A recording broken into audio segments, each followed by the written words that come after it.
สบายดีพี่น้องตอนแรงๆพี่น้องเลยฝนสิมาแล้วพี่น้องเลยตอนนี้กำลังว่าจะไปไทยตะก้าว่านก้าพี่น้องหน้าบ้านกุดควายแต่ว่าบรรยากาศตอนนี้ฝนสิมาแล้วไปออกเดินทางพี่น้องเอาลายไปได้ฝนมาตอนนี้ฝนมาแห้งแล้วพี่น้องเอ้ยก็มาฮอดบ้านกุดควายฮอดหน้าบ้านกุดควายสิบ่ทันได้คาดซ้ำนี่ฝนมาก่อน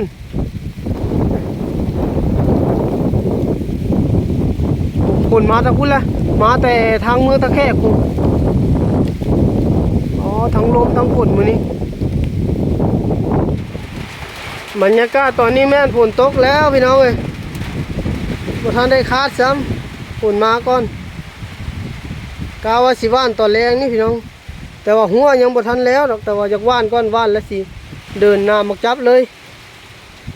แต่ว่าปรากฏการแบบนี้สิไม่ค่อยดีเท่าไหร่ฝนมาแห้งขนาดเลยทั้งลมทั้งฝนพี่น้องเอ้ยป้าเมฆดำปื้อมา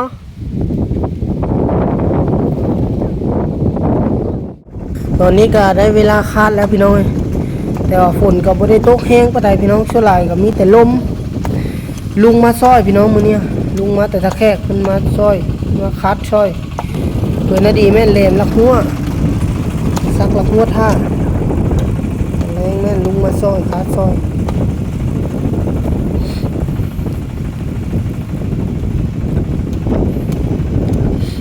ตอนเช้าแม่นเคยน่ะดีเป็นผู้ไทยตอนแรงลุงมาซอยไปน้อยแต่ต้องขออภัยน้ำหลายๆที่เคยนาดีบ่ได้ถ่ายคลิปตอนไถเนาะเพราะว่ารถไถก็บ่ค่อยเป็นปานใดพี่น้องไถไปน้ำแปลงไปน้ำจานมันบ่ดีก็เลยจนบ่มีเวลาสิถ่ายคลิปก็เลยย่าแล้วอ่ะเพื่อตอนนั้นเพิ่นคิดออกว่าจนลืมพี่น้องเพราะแล้วก็ได้ลืมมาถ่ายคลิปมัวแต่เฮ็ดนำรถไถเพราะรถไถบ่เป็นแต่ว่าตอนแรกนี้แม่นลุงมาคัดซอยเวลาดีจะเป็นผู้เล่นลักหัวตอนนี้บรรยากาศก็ค่อยๆระเหยไปแล้วพี่น้องฝนก็ไม่ค่อยมีไปไหนแล้ววันนี้กินนี่ทั้งลมตัวหลายจะลมแห้งกว่าฝนไม่ค่อยมีไปไหนลมแห้งหลังจากที่คัดแล้วก็จะว่านเลยพี่น้องแต่ว่าหัวนี่ยังบ่ทันได้แล้วดอกกาวสิว่านภายในตอนแรงนี่เลยแหละเพราะว่าคืนนาดีที่เน่งนามักจับไว้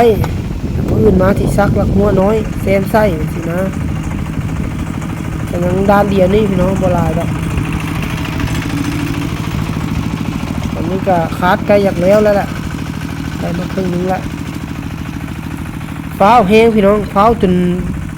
บ่ได้เอาตีนเล็กใช่คาดใส่ตีนยางเลยใส่ตีนยางคาดเลยนะ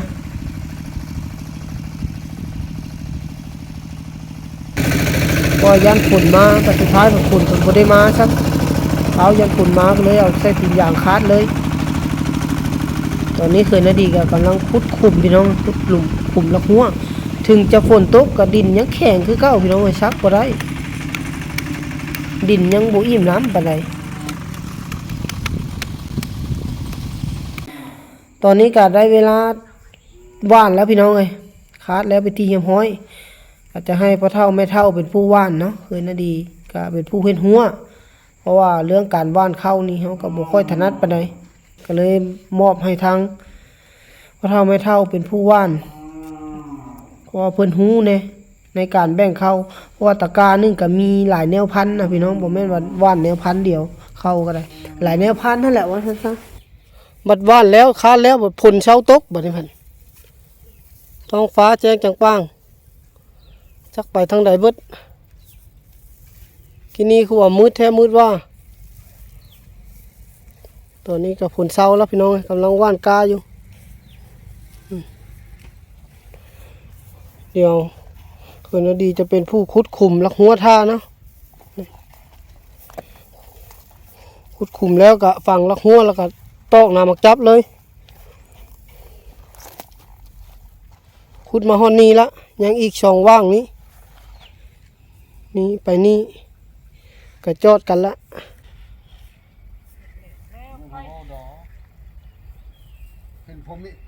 ตอนนี้ก็เป็นเวลา5 โมงแล้วพี่น้องเอ้ยพอดีแล้วพอดีเฮ็ดหัวกะเน่งน้ำโดยเน่งน้ำมักจับไว้ แต่ลักหัวยังบ่ทันฝังแล้วมื้ออื่นจะสิมาฝังฮะโดยบอกเล่าได้เด้อคาดมันต้องเข้า ได้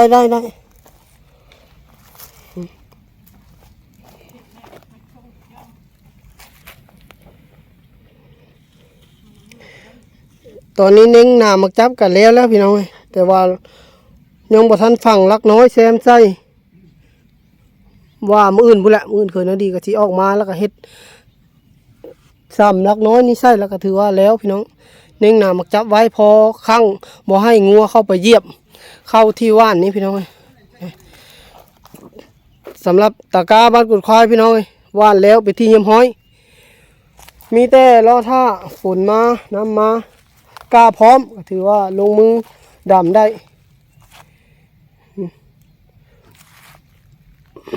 ก็สิได้ออกเดินทางเมื่อก่อนพี่น้องบ้านนี้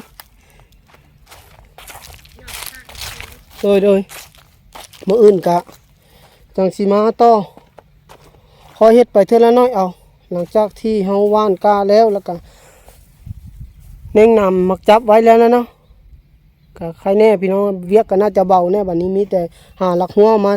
ซักแซบอนที่เคยนาดีขุดปิดขุมไว้นี่เพราะว่าลักหัวซ้ำนี้ยันบ่พอเคยนาดีมาตัดเหมือนแรงเดียวก็เลยได้บ่หลายอีกอย่างก็ไม้มันบ่ค่อยมีปานใดแถวนี้หาตัดตามโน้นตามอย่างนี้พี่น้องไม้ก็บ่ค่อยหลายปานใดไม้แก่ไม้อย่างนี้แหละ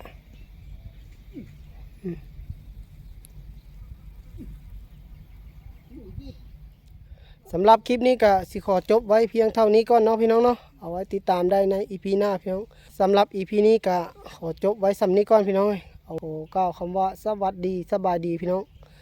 ขอจบคลิปบ๊ายบายเมื่อก่อนพี่น้องบัดนี้ตอนนี้ก็ค่ำแล้ว